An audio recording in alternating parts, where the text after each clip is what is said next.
بسم اللہ الرحمن الرحیم نحمدہ ونصلی ونسلم علی رسولہ الکریم اما بعد فاعوذ باللہ من الشیطان الرجیم بسم اللہ الرحمن الرحیم وَلَقَدْ نَصَرَكُمُ اللَّهُ بِبَدْرٍ وَأَنْتُمْ أَذِلَّةٌ صدق اللہ مولانا العظیم وصدق رسولہ النبی الکریم الامین وَنَحْنُ عَلَى ذَلِكَ مِنَ الشَّاهِدِينَ وَالشَّاكِرِينَ وَالْحَمْدُ لِلَّهِ رَبِّ العالمین۔ تمام احباب درود پاک پڑھیے۔ الصلاۃ والسلام علیک یا رسول اللہ وعلی آلک واصحابک وسلم یا حبیب اللہ۔ الصلاۃ والسلام علیک یا رسول اللہ وعلی آلک واصحابک وسلم یا نبی اللہ۔ واجب الاحترام سامعین و حاضرین، اللہ تعالیٰ کی حمد و ثنا اور حضور سید عالم صلی اللہ علیہ وسلم کی ذات بابرکات پر درود و سلام کے بعد رمضان المبارک کا یہ دوسرا جمعہ ہے، اور آج جس موضوع پر چند باتیں آپ احباب کی خدمت میں عرض کرنا چاہتا ہوں ان کا تعلق غزوہ بدر کے ساتھ ہے۔ غزوہ بدر اسلامی تاریخ کا پہلا بڑا معرکہ ہے۔ 2 ہجری 12 رمضان المبارک کو اللہ کے رسول صلی اللہ علیہ وسلم مدینہ طیبہ سے روانہ ہوئے اور فتح و کامرانی کے ساتھ اللہ کے نبی 22 رمضان المبارک کو واپس تشریف لائے۔ تو یہ سارا دورانیہ جو ہے یہ غزوہ بدر کے حوالے سے ہی اسلامی لشکر مختلف جگہ سفر کرتا رہا اور اللہ کے نبی صلی اللہ علیہ وسلم مسلسل حالت جنگ میں رہے۔ یہ غزوہ بدر جو ہے قرآن مجید فرقان حمید کے اندر اللہ تعالیٰ نے اس غزوہ کو یوم الفرقان قرار دیا ہے، جو حق اور باطل کے درمیان فرق کرنے والا ہے۔ اس کے بہت سارے پہلوؤں پر گفتگو ہو سکتی ہے، مثلا یہ کہ غزوہ بدر کے پس منظر اور بیک گراؤنڈ کو بھی موضوع بحث بنایا جا سکتا ہے۔ غزوہ بدر کے جو واقعات ہیں وہ بھی بڑے عظیم الشان اور بہت ساری چیزیں اس میں سیکھنے والی ہیں۔ غزوہ بدر کے دوران بہت سارے معجزات کا ظہور ہوا، ان معجزات کا تذکرہ بھی ایک مستقل موضوع ہے۔ اسی طرح غزوہ بدر کے جو نتائج اور اثرات ہیں ان پر بھی گفتگو ہو سکتی ہے، لیکن میں جس موضوع پر چند باتیں آپ احباب کی خدمت میں عرض کرنا چاہتا ہوں ان کا تعلق ایک اور جہت سے ہے۔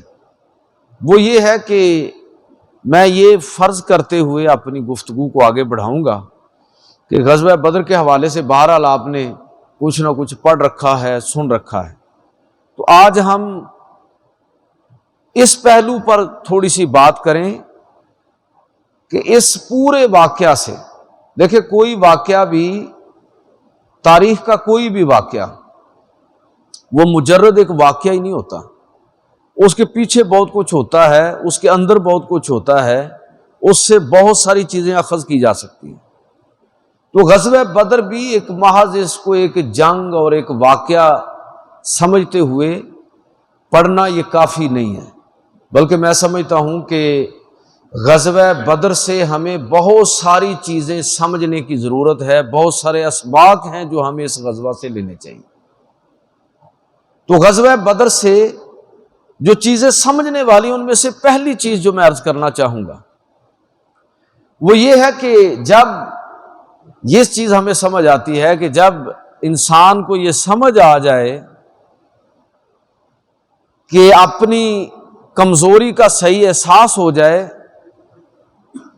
انسان اپنی طاقت کی حقیقت کو پہچان لے، تو پھر صحیح طریقہ یہ ہے کہ بندہ اپنی کمزوری کا اعتراف کرنے کے بعد اپنے آپ کو اللہ کے حوالے کر دے۔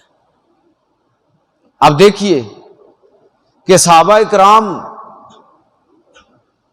میدان جنگ کے اندر نکلے ہیں تو انہیں صحیح معنوں میں اندازہ ہوا کہ دشمن تو کہیں زیادہ طاقتور ہے، اور وہ ظاہر ہے کہ جنگ کی تیاری کے ساتھ آئے ہیں۔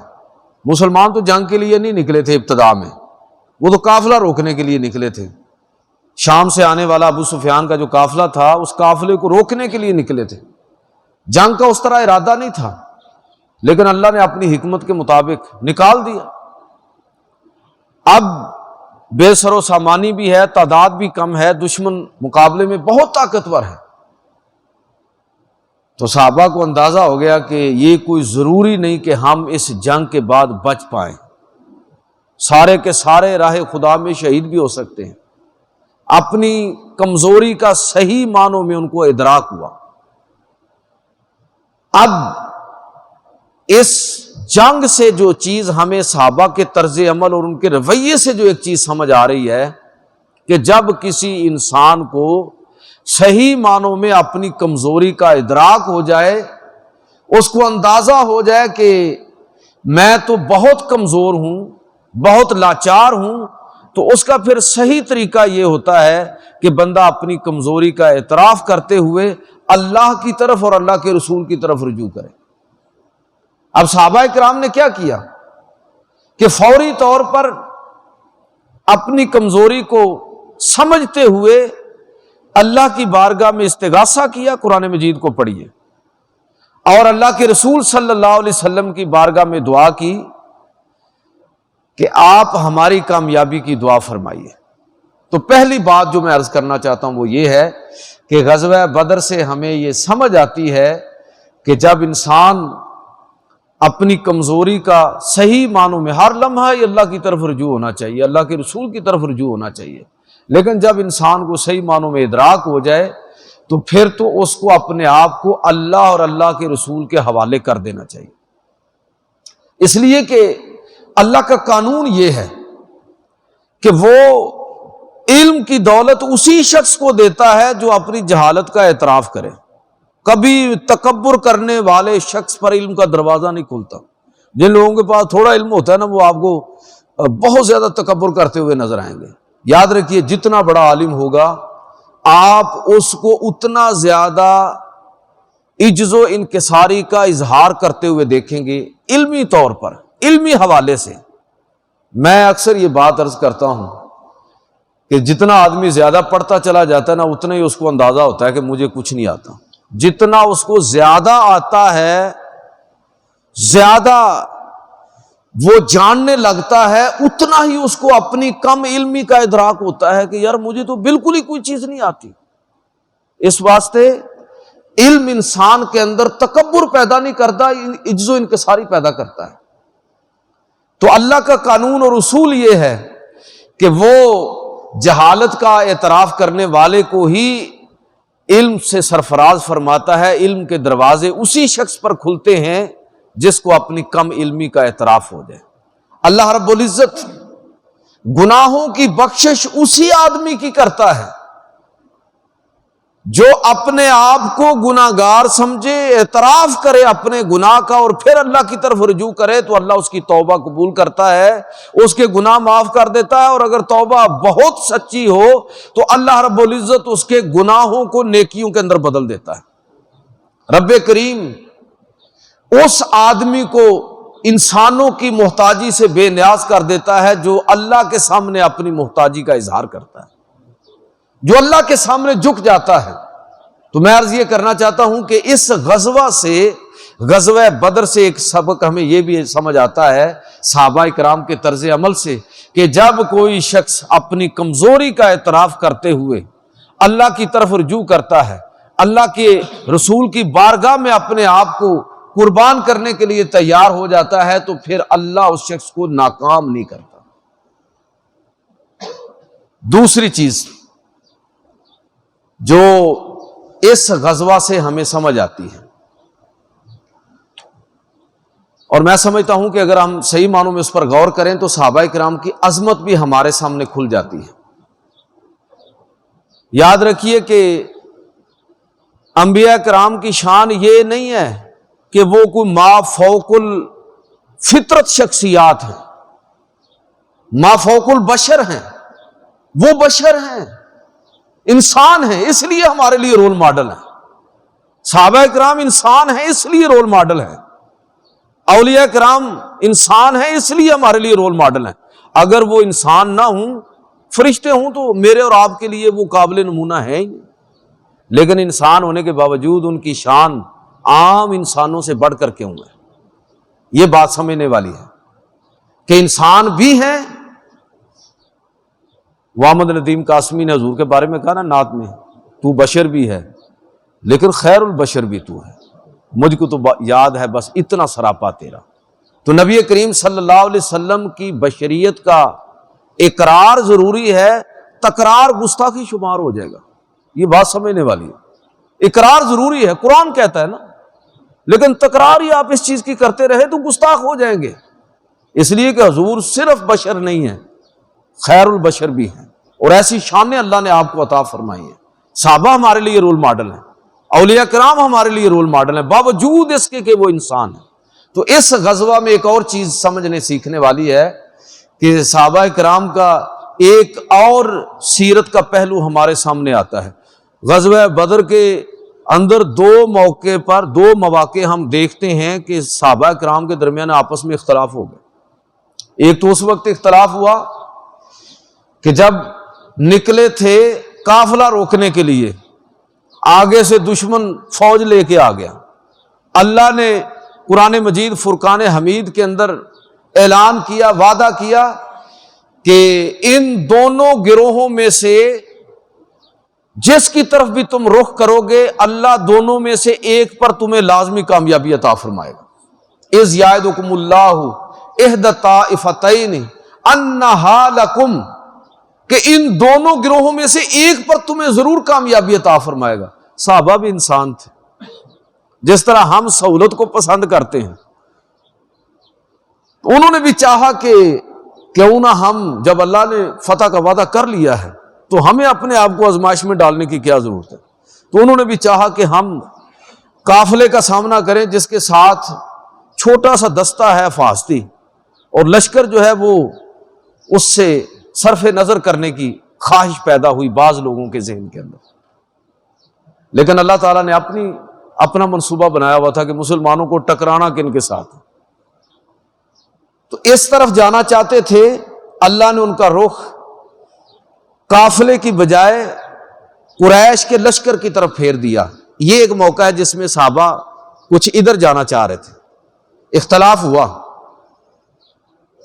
دوسرا موقع اختلاف اس وقت جب جنگ ہوئی، فتح حاصل ہو گئی، مال غنیمت آ گیا، ابھی پہلے کوئی جنگ ہوئی نہیں تھی، تو پتہ نہیں تھا کہ جو مال غنیمت ہے وہ تقسیم کیسے کرنا ہے۔ لوگوں کے ذہن میں یہ تھا کہ جس طرح قدیم دور میں ہوتا تھا کہ جس کا جو ہتھے چڑھا وہ اس کا ہوا، اور بعض لوگوں کے ذہن میں یہ تھا کہ جن کی خدمات زیادہ ہیں، جو اکابر ہیں، جو سردار ہیں، جنہوں نے جنگ کے اندر بہادری کے جوہر دکھائے ہیں، ان کو زیادہ انعام ملے گا، ان کو حصہ زیادہ مال غنیمت میں سے ملے گا۔ تو لوگوں کے درمیان ایک طرح کی گفتگو ہوئی، کسی نے کوئی بات کہی، کسی نے کوئی، اختلاف ہوا۔ لیکن جو بات میں آپ کی خدمت میں عرض کرنا چاہتا ہوں وہ یہ ہے کہ صحابہ کرام کے اس غزوہ میں دو مواقع پر ان کے اختلاف کے باوجود،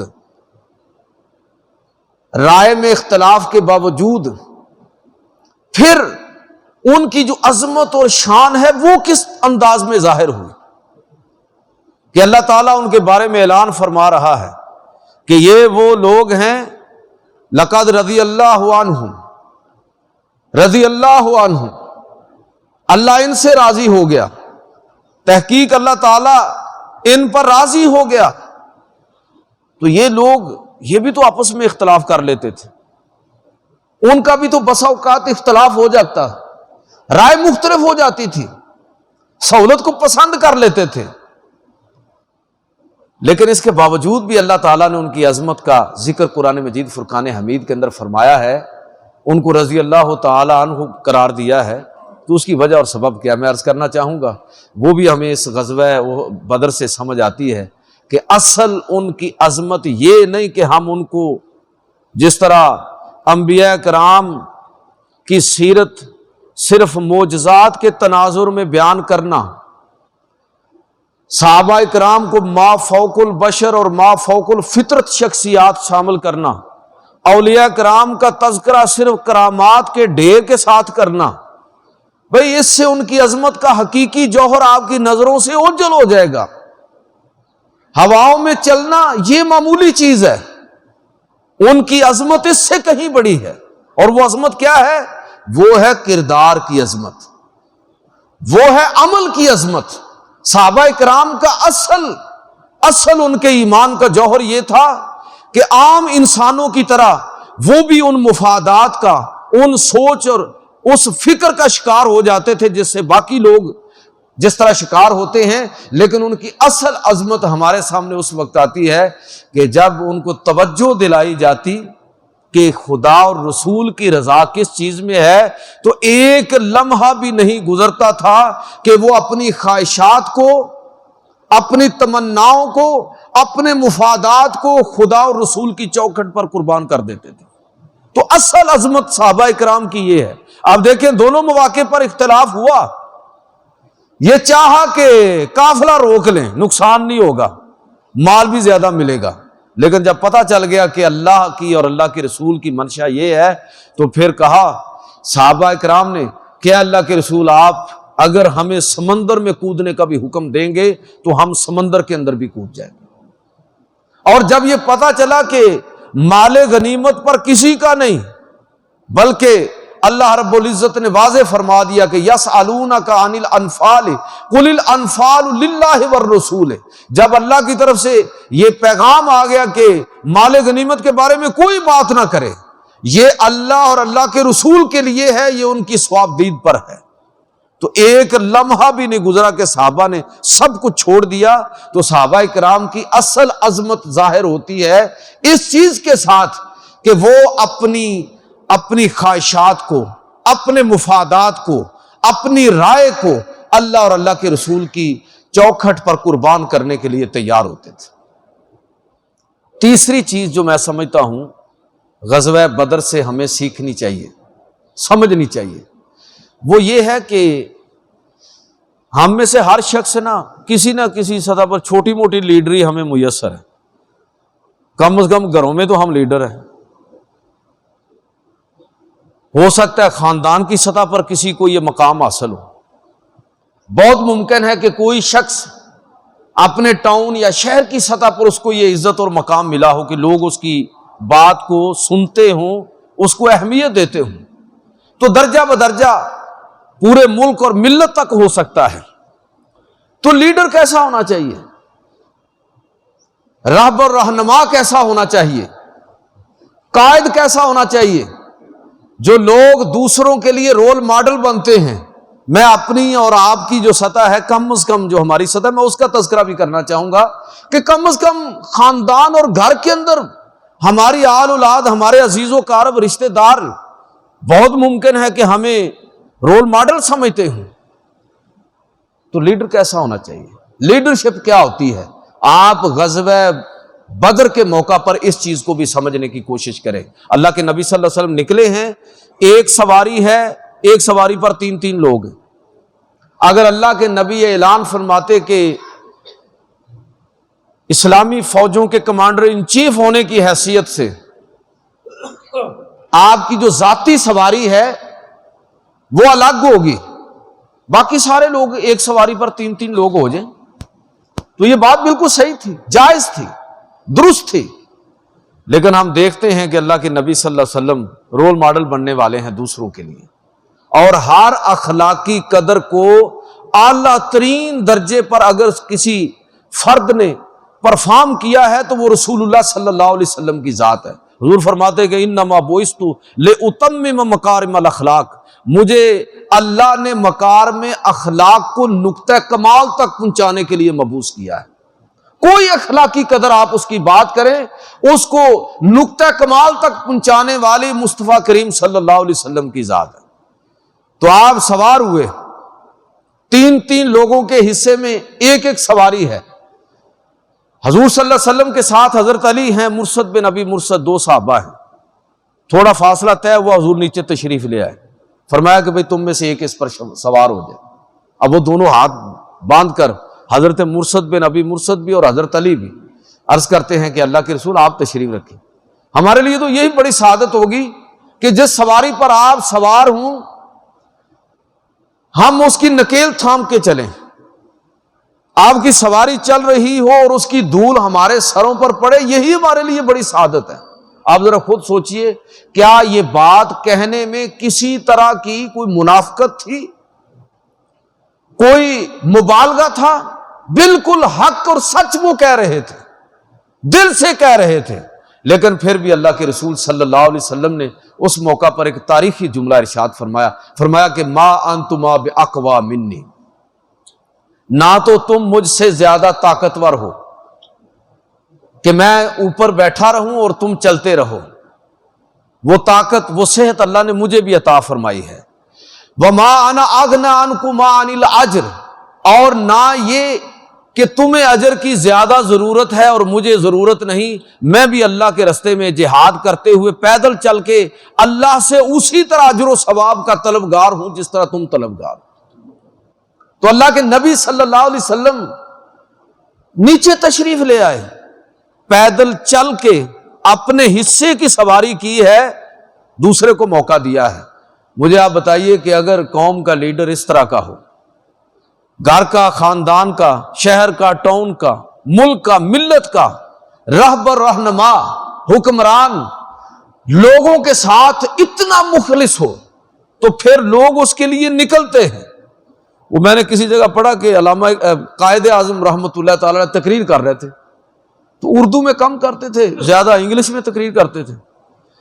تو ایک بزرگ آدمی وہ بھی اس جلسے میں شریک، تو اس سے کسی دوسرے نے پوچھا کہ بابا جی یہ آپ کو سمجھ آ رہی ہے جو کیا فرما رہے ہیں؟ تو کہنے لگے کہ ظاہر وہ انگریزی میں بات کر رہے تھے، تو انہوں نے کہا نہیں سمجھ تو نہیں آ رہی۔ تو ان کا پھر جب آپ کو سمجھ ہی نہیں آ رہی تو آپ یہاں کیا لینے تشریف لائے؟ تو وہ بابا جی کہنے لگے کہ اگرچہ مجھے سمجھ تو نہیں آ رہی لیکن مجھے اتنا یقین ہے کہ جو یہ شخص کہہ رہا ہے صحیح کہہ رہا ہے، جو یہ بات کر رہا ہے یہ حق اور سچ کر رہا ہے۔ میرے بھائیو، جب لیڈر اس طرح کا ہو تو لوگ نکلتے ہیں اس کے لیے، اس کے پیچھے کھڑے ہو جاتے ہیں۔ اللہ کے نبی نے بدر کے میدان میں عملی طور پر یہ دکھایا کہ لیڈرشپ کیا ہوتی ہے اور لیڈر کو کیسا ہونا چاہیے۔ بدر میں ہی صف بندی ہو رہی تھی، حضرت سواد بن غزیہ رضی اللہ تعالیٰ عنہ یہ صحابی ہیں، اللہ کے نبی کے ہاتھ میں تیر تھا، آپ ایسے لائن کھینچ کے لوگوں کو کہہ رہے تھے کہ بھئی اس سے آگے کوئی نہ آئے، لائن بنا کے صف بندی صف بندی کے لیے آپ نے حکم دیا۔ ایک صحابی ہیں سواد بن غزیہ، وہ بار بار صف توڑ کے آگے آ جاتے تھے، تو نبی صلی اللہ علیہ وسلم نے ان کو تھوڑا دبایا، تیر تھا تو تھوڑا سا سخت لگ گیا کہ پیچھے رہو بھائی،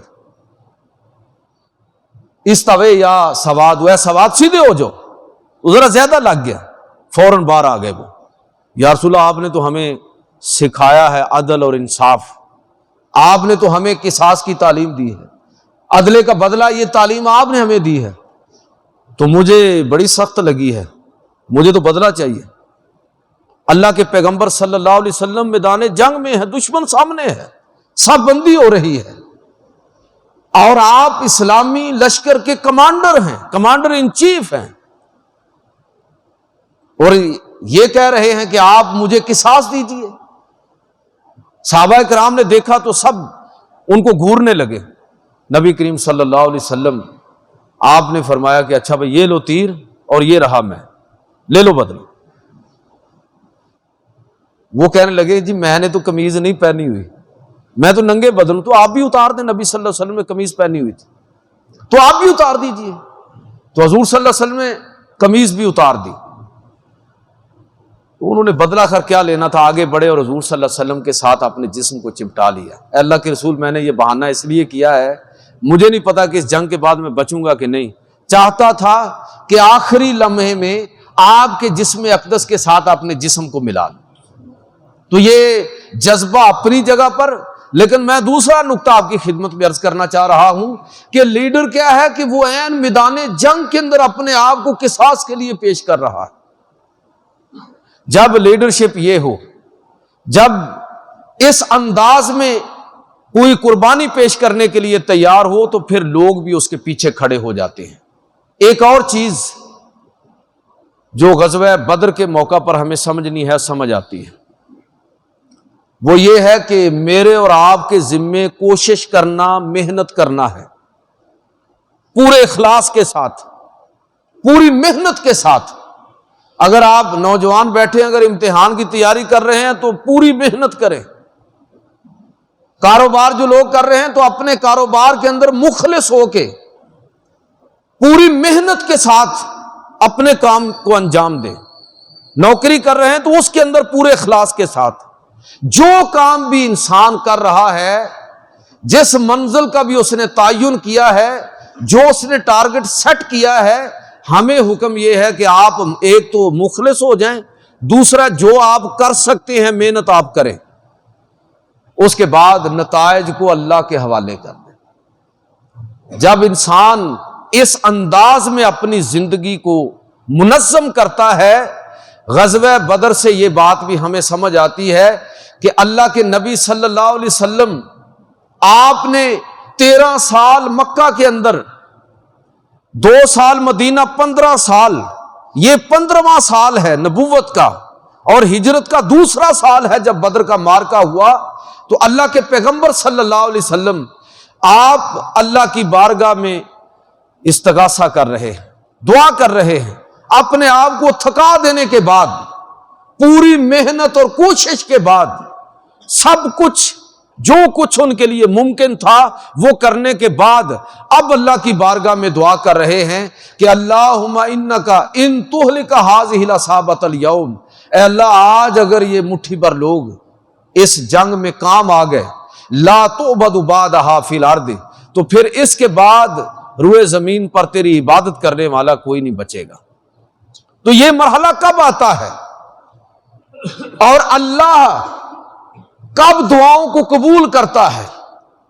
رب کریم اللہ کے نبی نے بھی پہلے دن یہ دعا نہیں کر دی، 15 سال انتظار کیا ہے، 15 سال کے بعد وہ موقع بنا کہ جب رب کی بارگاہ میں استغاثہ کر رہے ہیں، یا الہی جو کچھ میں کر سکتا تھا میں نے کر دیا، میں نے اپنے آپ کو تھکا دیا، میں نے اپنے صحابہ کو تھکا دیا، اب جو کچھ ہے وہ تیری بارگاہ میں نے پیش کر دیا ہے میدان جنگ کے اندر، اے اللہ تو اب ان کو فتح و کامیابی اور نصرت عطا فرما۔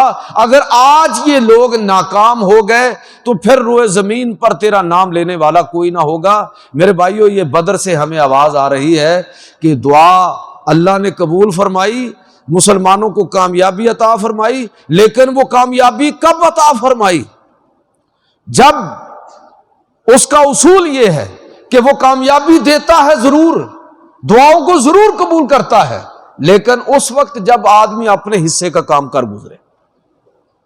علامہ اقبال نے بڑی زبردست بات کی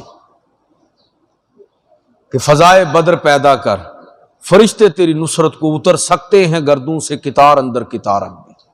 پہلے فضائے بدر تو پیدا کرو، اپنے حصے کا کام تو کرو۔ میرے اور آپ کے حصے کا کام کیا ہے؟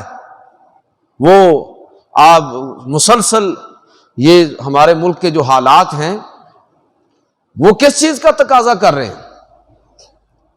بھائی پہلے اپنے حصے کا کام ہم کرنا نہیں چاہتے اور سب چاہتے ہیں کہ دوسرے کریں۔ جو ہمارے ذمے ہے وہ کام کرنے کی ہماری ہی ذمہ داری ہے، وہ تو کیجئے اور پھر اللہ کی بارگاہ میں دعا کیجئے، دیکھیے گا انشاءاللہ اللہ تعالیٰ اپنے بندے کی دعا کو رد نہیں فرماتا، یہ اس کا قانون اور اصول ہے۔ لیکن دعاؤں کو قبول کرنے کا جو اس کا اصول ہے، اس اصول کو بھی ہمیں ذہن میں رکھنا چاہیے۔ جتنی چاہے آپ دعائیں کرتے رہیں کہ یا الہی امریکہ کا بیڑا غرق فرما، آپ دعائیں کرتے رہیں کہ ان کی توپوں میں کیڑے پڑ جائیں، ان کے ٹینک کھڑے تباہ ہو جائیں، ان کے طیارے فضاؤں میں ختم ہو جائیں، بھسم ہو جائیں۔ یہ اللہ تعالیٰ چاہے تو ایسا کر سکتا ہے، اس لیے کہ اس کی طاقت اور قدرت ایسی ہے۔ لیکن آپ دیکھیے کہ اس نے اپنے پیغمبر کے ذریعے جو ہمیں لیسن اور سبق دیا ہے وہ کیا ہے؟ وہ سبق اور لیسن یہ ہے کہ اپنے حصے کا کام کرو، جو تمہارے بس میں ہے وہ کرو۔ جب تم اپنے حصے کا کام کر لو گے تو پھر اللہ رب العزت تمہیں مایوس نہیں کرے گا، اللہ تمہیں نامراد نہیں کرے گا، اللہ تعالیٰ تمہیں ناکام نہیں کرے گا۔ بدر کے میدان سے ایک اور چیز جو ہمارے لیے سمجھنے والی ہے، بہت اہم، کہ سب سے بڑا رشتہ کیا ہے؟ سب سے بڑا رشتہ ایمان کا ہے، سچائی کا ہے، حق اور سچ کا رشتہ ہے۔ باقی سارے رشتے اس کے بعد ہیں، اور بسا اوقات تو ان حسبی نسبی رشتوں کی بھی کوئی اہمیت نہیں رہ جاتی ہے حق اور سچ کے سامنے۔ آپ دیکھ لیجئے بدر کے مارکے کا پورا منظر ذرا اپنے سامنے لائیے، چشم تصور میں ذرا دیکھیے کہ ایک طرف حضرت ابو حذیفہ رضی اللہ تعالی عنہ کھڑے ہیں، اور دوسری طرف یہ بدر کے میدان میں پہلے 3 لوگ جو مرے تھے، عتبہ بن ربیعہ، شیبہ بن ربیعہ، ولید بن عتبہ، یہ ایک حضرت ابو حذیفہ کا بھائی ہے، ایک چچا ہے اور ایک باپ ہے۔ بیٹا ایک طرف کھڑا ہے، باپ، چچا اور بھائی دوسری طرف کھڑے ہیں اور قتل ہوئے ہیں۔ حضرت ابوبکر صدیق رضی اللہ تعالیٰ عنہ اللہ کے رسول کے لشکر میں ہے، دوسری طرف عبد الرحمن بعد میں مسلمان ہوئے وہ، لیکن اس وقت کافروں کے لشکر میں ہیں، ادھر کھڑے ہیں۔ بعد میں انہوں نے کسی موقع پر کہا بھی کہ ابا جی بدر میں آپ میری تلوار کے نیچے آ گئے تھے، میں نے یہ سمجھ کے آپ کو چھوڑ دیا کہ آپ میرے والد محترم ہیں۔ تو حضرت ابوبکر صدیق رضی اللہ تعالیٰ نے فرمایا کہ شکر کرو کہ تم میری تلوار کے نیچے نہیں آئے، اگر تم آتے تو میں تمہاری گردن اڑا دیتا، اس لیے کہ تم اللہ اور اللہ کے رسول کے مد مقابل کھڑے تھے۔ سب سے بڑا رشتہ جو ہے وہ حق اور سچ کا رشتہ ہے۔ حضرت علی رضی اللہ تعالیٰ عنہ ہیں، اور دوسری طرف عقیل بن ابی طالب آپ کے بھائی، حضرت عمر بن خطاب رضی اللہ تعالیٰ عنہ، اور دوسری طرف آپ کے بھائی زید بن خطاب دشمن کے لشکر کے اندر موجود ہے۔ تو میرے بھائیوں، پتہ یہ لگا کہ اصل رشتہ اور تعلق فکر کا رشتہ ہے، ایمان کا رشتہ ہے۔ یہ رشتہ اتنا اہم اور اتنا مضبوط ہے کہ اس رشتے پر باقی سارے رشتے قربان کیے جا سکتے۔ اپنی ملت پر قیاس اقوام مغرب سے نہ کر، خاص ہے ترکیب میں قوم رسول ہاشمی، ان کی جمعیت کا ملک و نسب پر انحصار، قوت مذہب سے ہے مستحکم جمعیت تیری۔ اور حضرت مصعب بن عمیر رضی اللہ تعالیٰ عنہ وہ اس جنگ کے اندر شریک تھے، اور ایسا ہوا کہ جو لوگ قیدی بنے ان میں ان کے ایک بھائی جو ہے وہ ابو عزیز، وہ بھی پکڑے گئے، قیدی ہوئے، اور ایک انصاری صحابی جو تھے ان کو پکڑ کر باندھ رہے تھے۔ یہ قریب سے گزرے تو کہا کہ انصاری صحابی کو کہا کہ ذرا اس کو ذرا اچھی طرح باندھنا، ذرا اس کو مضبوطی سے باندھنا، بڑا فدیہ ملے گا اس کے بدلے میں۔ اس کی والدہ بہت امیر خاتون ہے۔ تو جب یہ بات سنی بھائی نے، اور عرب کی جو عصبیت تھی، نسلی عصبیت، اس کو ذرا ذہن میں لائیے، تو بھائی نے جب یہ بات سنی تو اس نے پلٹ کر بھائی سے کہا، حضرت مصعب بن عمیر رضی اللہ تعالیٰ عنہ سے کہا کہ آخی ہاذہ وصاتک بھی، میرے بھائی یہ وصیت کر رہے ہو میرے بارے میں، اس کو یہ نصیحت کر رہے ہو کہ اس کو ذرا اچھی طرح باندھنا۔ تو حضرت مصعب بن عمیر رضی اللہ تعالیٰ عنہ کہنے لگے کہ انہ اخی دونک، یہ میرا بھائی ہے، تو میرا بھائی نہیں ہے۔ جب تو اللہ کے خلاف کھڑا ہے، اللہ کے رسول کے خلاف کھڑا ہے، مار کے آ رہا ہے، تو تیرا میرا ہر رشتہ ختم۔ میں جو آپ سے عرض کرنا چاہتا ہوں کہ بدر کے میدان سے یہ سبق بھی ہمیں ملتا ہے کہ اصل میں سب سے بڑا تعلق حق اور سچ کا تعلق ہے، ایمان کا تعلق ہے۔ پچھلے جمعے میں آپ کو یہ حدیث سنا رہا تھا کہ اللہ کے رسول صلی اللہ علیہ وسلم نے ارشاد فرمایا کہ سب سے بدتر شخص وہ قیامت کے دن وہ شخص ہوگا کہ جو دوسرے کی دنیا بچانے کے لیے اپنی آخرت برباد کر دے۔ یہ میرا رشتہ دار ہے، میرا قبیلے کا ہے، میری برادری کا ہے، میرے خاندان کا ہے، لیکن جھوٹا ہے، باطل پر ہے، پھر بھی وہ اس کے ساتھ کھڑا ہو جاتا ہے۔ تو سب سے بڑا رشتہ کیا ہے؟ یہ چیز ہمیں بدر سے سیکھنی ہے کہ میدان بدر میں صحابہ کرام کے رشتہ دار دوسری طرف کھڑے ہیں، لیکن وہ کسی حسب نسب اور کسی رشتے کی انہوں نے پرواہ نہیں کی۔ انہوں نے دیکھا ہے کہ سچ کس طرف ہے، حق کس طرف ہے، وہ حق اور سچ کے ساتھ کھڑے ہوئے۔ تو یہ بہت بڑا لیسن اور سبق ہے جو ہمیں بدر کے میدان سے سمجھنے اور سیکھنے کی ضرورت ہے۔ لہذا وما علینا الا البلاغ۔